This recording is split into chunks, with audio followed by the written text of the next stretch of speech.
ഇന്ന് ഞാനൊരു വെള്ളക്കടല കറിയാണ് ഉണ്ടാക്കുന്നത്. അതിന് വേണ്ടിയിട്ട് ഞാൻ 1 ഗ്ലാസ് കടല രാത്രി തന്നെ വെള്ളത്തിൽ കുതിർത്ത് വെച്ചിട്ടുണ്ട്. ഇനി അത് നന്നായിട്ട് കഴുകിയിട്ട് അതിൻ്റെ കൂടെ ഒരു ക്യാരറ്റും കൂടെ ഇട്ടിട്ട് ഒരു 6-8 വിസിൽ വരുന്നവരെ വേവിച്ചെടുക്കാം. അതിൽ നിന്ന് കുറച്ച് കടല ഞാൻ മിക്സി ജാറിലേക്ക് മാറ്റി വെച്ചിട്ടുണ്ട്. ഇനി അത് കഴിഞ്ഞിട്ട് ഒരു പാൻ അടുപ്പത്ത് വെച്ചിട്ട് അതിലേക്ക് ഒരു 1.5 ടീസ്പൂൺ വെളിച്ചെണ്ണ ഒഴിച്ചു കൊടുക്കാം. അതിലേക്ക് 1/2 സ്പൂൺ കടുക് ചേർത്ത് കൊടുക്കാം. ഇനി കടുക് പൊട്ടി തുടങ്ങിക്കഴിഞ്ഞാൽ നമുക്ക് കറിവേപ്പിലയും കൂടെ ഇട്ട് കൊടുക്കാം.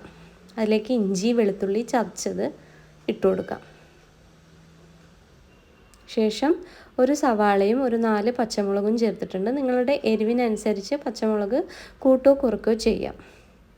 അത് നന്നായിട്ട് വഴന്ന് വരുമ്പോൾ അതിലേക്ക് നമ്മളിത് അരച്ച് വെച്ചതാണ്, അത് കാണിച്ചു എന്നേ ഉള്ളൂ. പിന്നെ ഈ മിക്സിലേക്ക് നമുക്ക് കുറച്ച് മഞ്ഞൾ പൊടി അത് ചേർത്ത് കൊടുക്കാം. പിന്നെ 2 ടീസ്പൂൺ മല്ലിപ്പൊടി.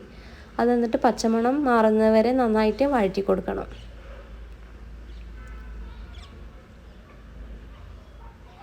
നന്നായി വഴന്ന് വരണം. ഇനി അതിലേക്ക് ഒരു നല്ല പഴുത്ത തക്കാളി കൂടെ ചേർത്ത് കൊടുക്കാം. ഇനി തക്കാളി വെന്ത് കിട്ടാൻ വേണ്ടിയിട്ട് ഞാൻ അതിലേക്ക് ഒരു തവി ഒരു ടേബിൾ സ്പൂൺ അങ്ങനെ ഞാൻ കുറച്ച് വെള്ളം ഒഴിച്ചിട്ട് അത് വേവിക്കാൻ വേണ്ടിയിട്ട് അടച്ചു വെച്ചിട്ടുണ്ട്. പിന്നെ അതിലേക്ക് ഒരു ഗരം മസാല ചേർക്കണം. അതിലേക്ക് ഒരു 1/2 മുതൽ 3/4 സ്പൂൺ വരെ ഗരം മസാലയും 1/2 സ്പൂൺ കുരുമുളക് പൊടിയും ചേർത്തിട്ടുണ്ട്. ഇനി അതിലേക്ക് നമ്മൾ വേവിച്ച് വെച്ചിരിക്കുന്ന കടലയും ക്യാരറ്റും മിക്സും കൂടെ ചേർത്തിട്ട് കുറച്ച് ഉപ്പും കൂടെ ചേർത്തിട്ട് നന്നായിട്ട് തിളപ്പിക്കുക. ഇനി അതിലേക്ക് നമ്മൾ കടല അരച്ച് വെച്ച പേസ്റ്റില്ലേ അതും കൂടെ ചേർത്തിട്ട് നമുക്ക് നന്നായിട്ടൊന്ന് തിളപ്പിച്ചെടുക്കാം.